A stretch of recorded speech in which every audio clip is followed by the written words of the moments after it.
Hello everyone, कैसे हो आप सब। आई होप सभी अच्छे होंगे और आप सभी का रिवीजन भी अच्छी तरह चल रहा होगा। तो देखिए, हम यहाँ पर जो हमारे एचएसएससी ग्रुप डी का मॉक टेस्ट पेपर है उसको हम 1 बाय 1 डिस्कस कर रहे हैं। तो हम फर्स्ट क्वेश्चन से स्टार्ट करेंगे। देखो क्या दिया हुआ फर्स्ट में, जब 37 मल्टीप्लाई 43 मल्टीप्लाई 51 को 7 से विभाजित किया जाता है तो शेषफल क्या होगा। तो देखो 7 को 37 से डिवाइड कर दो तो रिमाइंडर आएगा 2। और देखो 7 5 जा 35 होते हैं ना, और 6 जा 42 यानी कि 1 रिमाइंडर, और इसमें 2 अपॉन 7 मल्टीप्लाई करो 2 2 जा 4 अपॉन 7। अभी देखो क्या है, 4 लेस देन है 7 से, तो रिमाइंडर क्या आएगा 4, यानी बी ऑप्शन क्या हो जाएगा, राइट हो जाएगा। ठीक है। सेकंड क्वेश्चन देखो, find the simplify value of, ये किसका स्क्वायर है 7 का, इसमें 7 ऐड करूंगी तो 36 किसका है 6 का, तो 19 में 6 ऐड करूंगी 25 स्क्वायर है 5 का, इसमें 5 ऐड किया तो 16 किसका स्क्वायर है 4 का, इसमें 4 ऐड करूंगी तो 9, और 9 किसका स्क्वायर है 3 का, यानी बी ऑप्शन क्या हो गया, राइट हो गया। ठीक है।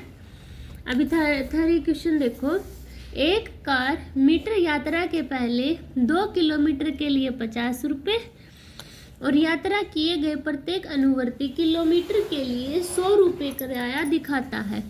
मंजू अपने घर से रेलवे स्टेशन तक की यात्रा का 258 रुपये किराए के रूप में भुगतान करती है, तो उसके घर से रेलवे स्टेशन कितनी दूर है। देखो टोटल फीस कितनी है 258, फर्स्ट 2 किलोमीटर पे 50 रुपये, तो रिमेनिंग माइनस करो कितना 208, रिमेनिंग फेयर है ये, और कितने किलोमीटर डिस्टेंस निकाल देंगे कितना 16, तो 16 से डिवाइड करेंगे तो कितनी आई रिमेनिंग डिस्टेंस 13 किलोमीटर है ना, 13 किलोमीटर तो ये, और पहले 2 किलोमीटर और थे तो ऐड कर दो कितना हो गया टोटल 15 किलोमीटर, यानी बी ऑप्शन क्या हो गया, राइट हो गया। ठीक है। अभी देखिए फोर्थ क्वेश्चन में क्या दिया हुआ है, दो संख्याएं 8:9 के अनुपात में है और उनका महत्तम समापवर्तक 6 है, तो उनका लघुत्तम समापवर्तक क्या होगा। लाइट कर लो, वो नंबर है 8x और 9x। x की वैल्यू महत्तम समापवर्तक 6 है, तो 8 मल्टीप्लाई 9 मल्टीप्लाई 6, 8 9 72, 72 की और 6 की मल्टीप्लाई 6 दूनी 12, यानी कि 432। तो कौन सा ऑप्शन हो गया, ए ऑप्शन अपना राइट हो गया। ठीक है। अभी चलते हैं फिफ्थ क्वेश्चन पर। देखो फिफ्थ क्वेश्चन में क्या दिया है, 3 संख्याओं का योग 392 है। यदि पहली संख्या का दूसरी संख्या से 2:3 और दूसरे का तीसरी संख्या से 5:8 है, तो हमें तीसरी संख्या बतानी है। तो देखो पहली दूसरी तीसरी, पहली संख्या दूसरी संख्या का 2:3, दूसरी और तीसरी का 5:8, 5 है तो यहाँ 5, यहाँ 3 है तो 3, 2 5 जा 10, 3 5 जा 15, 3 8 जा 24, तो टोटल योग कितना 10 और 15 25, 25 और 24 49 की वैल्यू कितनी दी हुई है 392, तो डिवाइड करना तो कितना आएगा 8। ठीक है। अब तीसरी संख्या बतानी है, तीसरी संख्या है कितनी 24, तो 24 की 8 की मल्टीप्लाई कर देंगे कितना आएगा 192, यानी कि कौन सा ऑप्शन हो गया, बी ऑप्शन अपना राइट हो गया। ठीक है, समझ गए सभी। अभी नेक्स्ट क्वेश्चन देखिए, 6 क्वेश्चन देखो। 6 में क्या दिया है, एक व्यक्ति अपनी आय का 60% व्यय करता है और शेष बचत करता है। यदि उसकी आय 20% बढ़ जाती है और व्यय 20% घट जाता है, तब उसकी बचत में प्रतिशत वृद्धि क्या है। देखो 100 है, 20% बढ़ेगी तो 120% न्यू इनकम होगी। स्पेंडिंग कितना कर रहा है 60%, तो निकाल दो तो क्या निकलेगा 60 - 20% ऑफ 60, तो 60 इसका 20 60 × 20/100, 0 से 0 12, तो 60 में से 12 माइनस करूँगी, कितना आ गया 48। तो 120 था ना, की 48 आ रहा है, तो माइनस करके सेविंग कितनी है उसकी 72 रुपये, 72 सेविंग है। और न्यू इनकम सेविंग की कितनी है, 72 में से 40 माइनस करूँगी यानी कि 32। अब देखो बचत प्रतिशत निकालना है, तो 32 अपॉन में 40 क्या है 40 आपके पास क्या थी सेविंग थी, मल्टीप्लाई 100, 8 पंजे 40, 8 चौका 32, 5 दूनी 10 0, तो 4 दूनी 8 यानी कि 80% की क्या हुई है वृद्धि हुई है। ठीक है, ऐसे सोल्व करना था ये आपको, समझ गए सभी। अभी देखते हैं 7 क्वेश्चन। देखो क्या दिया हुआ है, यदि एक पेन को 56 रुपये में बेचने पर 30% की हानि होती है तो 20% का लाभ प्राप्त करने के लिए उसे कितने मूल्य पर बेचा जाएगा। 56 पर कितने की हानि हो रही 30 की यानी कि 70, मल्टीप्लाई 20 का लाभ यानी कि 120, 0 से 0, 7 1 जा 7 8 जा 56, तो 12 8 जा 96, तो 96 कौन से ऑप्शन में है, ए ऑप्शन। ये क्या हो गया अपना राइट हो गया। अभी देखो नेक्स्ट क्वेश्चन 8। एक दुकानदार एक वस्तु का मूल्य उसके क्रय मूल्य से 20% अधिक अंकित करता है, यानी कि 20% अधिक अंकित कर रहा है, तो कितना अंकित है टोटल 120, मार्क प्राइस हो गया। और सेलिंग प्राइस 8% का लाभ प्राप्त करता है, यानी कि 108 का। डिफरेंस कितने का टोटल 12 का, कितने में से 120 मार्क प्राइस है, मल्टीप्लाई 100, 0 से 0, 12 से 12 कैंसिल आउट, कितना बचा 10, इनकी बी ऑप्शन क्या हो गया राइट हो गया। ठीक है, ऐसे सोल्व करना था। नेक्स्ट देखना, एक धन चक्रवर्ती ब्याज पर 4 वर्षों में स्वयं का 4 गुना हो जाता है, तो तब ज्ञात कीजिए कि धनराशि समान ब्याज की दर पर कितने वर्षों में 16 गुना हो जाएगी। देखो 1 था 4 गुना होगा 4 वर्षों में, 4 का फिर 16 गुना कब होगा, तो 4 गुना और आगे फिर 4 गुना, कितना 16 होगा ना, 4 का 4 गुना 16, और कितने दिनों में हुआ है 4 वर्षों में, 4 और 4 8, तो टोटल कितने वर्ष लगे उसे 8 साल, है ना। ऐसे सोल्व करना था आपको। अभी 10 क्वेश्चन देखो, यदि पहले वर्ष के लिए ब्याज की दर 5% और दूसरे वर्ष के लिए ब्याज की दर 8% है, तो 20,000 रुपये की राशि पर 2 वर्षों में अर्जित किया गया चक्रवर्ती ब्याज क्या होगा। देखो टोटल कितने हैं 20,000, देखो इसको निकालते हैं अभी, 20,000 है। ठीक है, पहले पे कितना 5% यानी कि 1 + 5/100, और दूसरे साल है कितना, दूसरे साल 8%, 8/100, 5 एकम 5, 5 दूनी 10, 2 4 दूनी 8, 25, तो 20,000, 20 और 1 21/20, और ये 27/25, 1 0 से 1 0, 2 से ये गया 1,000, 25 चौका 100, 0, मल्टीप्लाई कर देंगे तो आंसर आएगा 2680। ठीक है, तो कौन से ऑप्शन में है, ए ऑप्शन में, यानी ए क्या हो जाएगा फाइनल आंसर हो जाएगा। ठीक है, अभी देखिए 11 क्वेश्चन। 11 में क्या है, एक्स और वाई ने क्रमशः 1,71,000 रुपये और 2,43,000 रुपये निवेश करके एक व्यापार शुरू किया। यदि वर्ष के अंत में अर्जित लाभ में एक्स का हिस्सा 3,800 रुपये है, तो एक साथ उनके द्वारा अर्जित कुल लाभ कितना होगा। तो देखो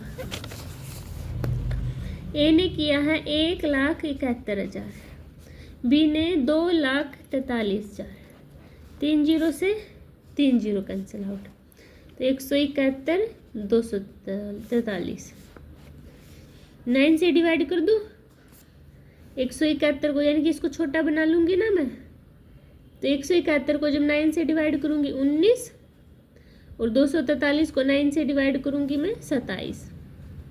इतनी बात समझ में आ गई सभी को। अब 19 की वैल्यू कितनी दे रखी है, यानी कि a की वैल्यू कितनी दी हुई है, x का हिस्सा 3800 है। तो कितना डिवाइड करना है, 19 दूनी 38, 0 0 200। तो इसका बताना है हमें, टोटल यूनिट बतानी है। तो ऐड करो 9 और 7 16, 2 3 और 1, टोटल यूनिट है 46। एक का हिस्सा 200 है तो दोनों का कितना होगा, 46 दूनी 92, 0 0 यानी कि 9200। तो क्या आया 9200, यानी कि ए ऑप्शन क्या है, राइट है। ठीक है, नेक्स्ट देखिए 12। देखो 12 में क्या है, 12 संख्याओं का औसत 15 है। यदि एक संख्या 41 को भी शामिल किया जाता है तो 13 संख्याओं का औसत बताना है। 12 संख्याओं का औसत 15 है, मल्टीप्लाई कर दो 180। 180 41 शामिल कर दिया इसमें, यानी कि 180 की में 41 ऐड कर दो तो कितना 221। तो 13 संख्याओं को बताना है। तो 221 को 13 से डिवाइड कर दूंगी मैं। 13 13 1 जा 13, 13 7 जा 91, यानी कि 17 क्या हो गया, फाइनल आंसर आ गया। ठीक है, तो 17 कौन से में है, डी ऑप्शन में। ठीक है, 13 क्वेश्चन देखो, 15 पुरुष 10 दिनों में एक काम पूरा कर सकते हैं तो 20 पुरुष उस काम को कितने दिनों में करेंगे। 15 पुरुष 10 दिन में करते हैं इज इक्वल टू 20 पुरुष उसे कितने दिन में करेंगे। 20 को उस साइड लेके जाओ तो 15 × 10 अपॉन 20, 0 से 0 कैंसिल आउट। तो 15 अपॉन 2 कितना है, यानी 7.5। तो कितने दिन, 7.5 दिन में वो पूरा कर देंगे। नेक्स्ट क्वेश्चन देखो, एक पुरुष एक स्थान पर 80 किलोमीटर पर घंटा की गति से जाता है और वापस किसी अलग गति से आता है। यदि औसत गति 32 किलोमीटर पर घंटा है तो वापसी की गति किलोमीटर पर घंटा में क्या है। तो देखो, अगर जाना और आना वाला क्वेश्चन दे रखा है ना, तो उसमें क्या करोगे, 2 मल्टीप्लाई जितनी स्पीड दी हुई है मल्टीप्लाई जो निकालनी है अपॉन में 80 मल्टीप्लाई जितनी निकालनी है इज इक्वल टू, ये औसत गति दे दी इन्होंने 32। ठीक है, अब ये सोल्व करना है बस हमें। 8 दूनी 16, 160 V2 इज इक्वल टू 32 की और 8 की 32 की और 80 की मल्टीप्लाई कर दूंगी तो 2 5 6 0, 256 0 प्लस 32 V2। तो मल्टीप्लाई कर दोगे, सोल्व करोगे ना, तो V2 की वैल्यू आएगी 20। कितनी आएगी, 20 आपका यानी कि फाइनल आंसर आएगा। ऑप्शन भी पुट करके देख सकती हूँ मैं, कैसे देखना एक बार। 2 × 80 20 है ना, अपॉन में 80 में फिर 20 ऐड करूँगी कितना, 100। 2 0 से 2 0, 2 8 16, 16 दूनी 32 और 32 के इक्वल है। तो इस टाइप से कर लेना, ऐसे इजी पड़ेगा। ठीक है, अभी 15 क्वेश्चन देखो, निम्नलिखित में से कौन सी संख्या 11 से विभाज्य है। तो 11 का डिविजिबिलिटी रूल क्या कहता है, इवन और ओड माइनस कर लो प्लस कर लो, कुछ भी करोगे, अगर 11 से डिविजिबल है तो वही होगी। तो डी ऑप्शन उठाओ, 4 0 8 12, 12 और 9 21। अब ये 2 7 9 और 1 10, तो माइनस करो तो कितना है, 11। ये तो डिविजिबल है, यानी डी ऑप्शन क्या होगा, राइट होगा। ठीक है, अभी आते हैं अपने रीजनिंग वाले क्वेश्चन। तो देखो, रीजनिंग का फर्स्ट क्वेश्चन दिया हुआ है, जैसे आर के एम इससे संबंधित है तो ये बताना पी एस क्यू। आर 18 पे 4 ऐड किए 12, ये 16 पे 4 ऐड किए 20, 20 पे क्या होता है, टी। 11 पे है, ये 6 पे -5 करे हैं तो 19 में -5 करूँगी 14, 14 पे एन। ये 13 पे है और 19 6 ऐड किए हैं तो 17 की कविन में भी 6 ऐड करूँगी 23, यानी कि डब्लू। तो टी एन डब्लू कौन से ऑप्शन में है, सी ऑप्शन में, यानी सी क्या हो गया, राइट हो गया। ठीक है, अब इस सीरीज का देखो, यहाँ बताना क्या आएगा, 1 3 5 7 और अगला क्या आएगा 9 यानी कि आई, 1 3 2 ऐड किए, 4 ऐड किए, 7 के बाद कितना आया है,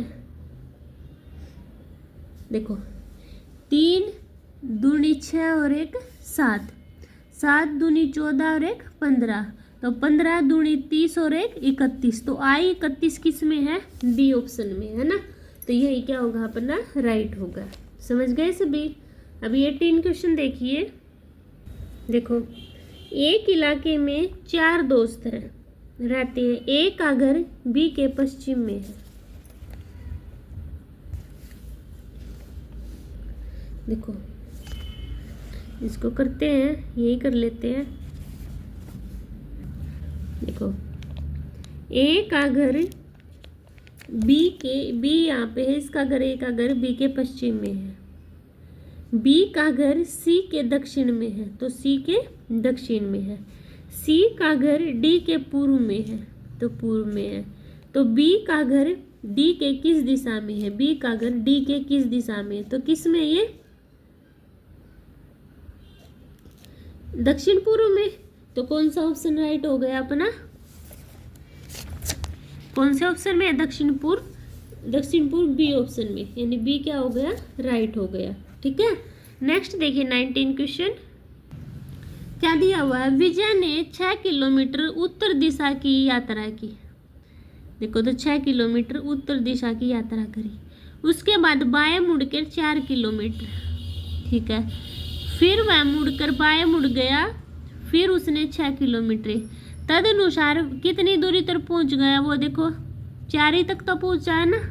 तो कौन सा ऑप्शन राइट है, बी ऑप्शन, यानी कि 4 किलोमीटर क्या हो गया, फाइनल आंसर हो गया। ठीक है। 20 क्वेश्चन देखिए। कथन दिया हुआ है, ये बताना निष्कर्ष सही है क्या है। तो देखो सभी हिल स्टेशनों में एक इको पॉइंट होता है, पी एक हिल स्टेशन है, पी का एक इको पॉइंट है, सही बात है। हिल स्टेशन के अलावा अन्य कई जगह पर इको पॉइंट नहीं होते हैं, ये बात तो गलत है। तो ए निष्कर्ष कौन से में है, देखो बताओ। देखो बी ऑप्शन, केवल निष्कर्ष 1 क्या है, अनुसरण करता है ना। तो बी क्या हो जाएगा, राइट हो जाएगा। ठीक है। नेक्स्ट देखिए 21 क्वेश्चन। देखो 21 में क्या है, जैसे रेन गेज वर्षा से संबंधित है, थर्मामीटर किससे संबंधित होगा, cool, temperature, hot, flu. Rain gauge वर्षा से संबंधित है, वैसे ही टेम्परेचर, थर्मामीटर टेम्परेचर से संबंधित होगा। ठीक है। अभी नेक्स्ट क्वेश्चन देखिए 22। देखो 22 में बताना है ब्यूटीफुल किसका अंक है। देखो 7 2 3 7 4 5 और 6 3 1। तो देखो 3 3 कैंसिल, इसमें क्या है, स्मॉल कैंसिल। इसमें देखो 7 7 7 कैंसिल, ब्यूटीफुल टॉय से टॉय कैंसिल, तो इसमें 2 बचा और इसमें ब्यूटीफुल बच गया। तो ब्यूटीफुल का कोड क्या हो गया, 2 है ना। सेम को क्या करना होता है, इसमें कैंसिल करना होता है। ठीक है। तो बी ऑप्शन क्या हो गया अपना, राइट हो गया। अब देखिए नेक्स्ट 23 क्वेश्चन। देखो 23, यदि किसी कूट भाषा में रोज को ये लिखते हैं तो सम को क्या लिखेंगे, 18 में 2 ऐड किए, तो 19 में 2 ऐड करूंगी 21 पे क्या आता है, यू, यानी कि ये ऑप्शन कैंसिल। अब ये 15 पे, 15 कितने, ये 19 पे, यानी कि 4 ऐड किए हैं, तो 15 पे है ना, 15 में 4 ऐड करूंगी 19, तो 19 पे क्या है, एस, तो दोनों में है। नेक्स्ट देखो 19 पे ये है, 25 पे ये, 19 में 25 6 ऐड किए हैं, तो 13 में 6 ऐड करूंगी 19, तो एस, इसमें एम है, इसमें एस है, तो ए ऑप्शन क्या हो गया, राइट हो गया, है ना। तो ऐसे ही आपको करना था। 24 देखिए। अब साथ क्वेश्चन पढ़ेंगे और इसको करेंगे। 24 डिवाइड का अर्थ देखो क्या दिया हुआ है, प्लस का अर्थ भाग, गुणा का अर्थ घटा, जो डिवाइड का अर्थ जोड़, यानी कि 24 + 6, माइनस का क्या अर्थ है, माइनस का अर्थ गुणा, यानी कि मल्टीप्लाई 2, प्लस का अर्थ भाग है तो डिवाइड 4, और मल्टीप्लाई का अर्थ है घटा 2। तो देखो 24 प्लस में 6 गुणा में 2 डिवाइड में 4, 2 1 जा 2 2 जा 4, 2 से 3 जा -2, क्या बचा 24 प्लस 3 -2, ऐड करना 27 -2 कितना 25, यानी कि क्या हो गया अपना 25, बी ऑप्शन राइट हो गया। ठीक है, अभी नेक्स्ट क्वेश्चन देखो, लास्ट 25 क्वेश्चन। यदि किसी कूट भाषा में बीम को ये लिखते हैं तो हेल्प को क्या लिखेंगे? बी का उल्टा y, ई का उल्टा v, ए का उल्टा z, m का उल्टा n। तो हेल्प में भी उल्टा बताना है, h का उल्टा s, ई का उल्टा v, l का उल्टा o, p का उल्टा k। तो s v o k, तो कौन से ऑप्शन में है ये आपका? ए ऑप्शन में, यानी ए क्या हो जाएगा? राइट हो जाएगा। ठीक है, तो ये थे आपके 25 क्वेश्चन तक, जिसमें हमने रीजनिंग और मैथ का पोर्शन कंप्लीट कर लिया है। आई होप सभी को क्वेश्चन क्लियर हुए होंगे। अगर फिर भी किसी को डाउट है तो वो कमेंट सेक्शन में बता सकता है, मैं उसके डाउट क्लियर कर दूंगी। और अगर आपको मेरी वीडियो पसंद आती है तो प्लीज़ चैनल को सब्सक्राइब कीजिए, वीडियो को शेयर कीजिए, लाइक कीजिए। मिलते हैं नेक्स्ट वीडियो में, तब तक के लिए बाय बाय।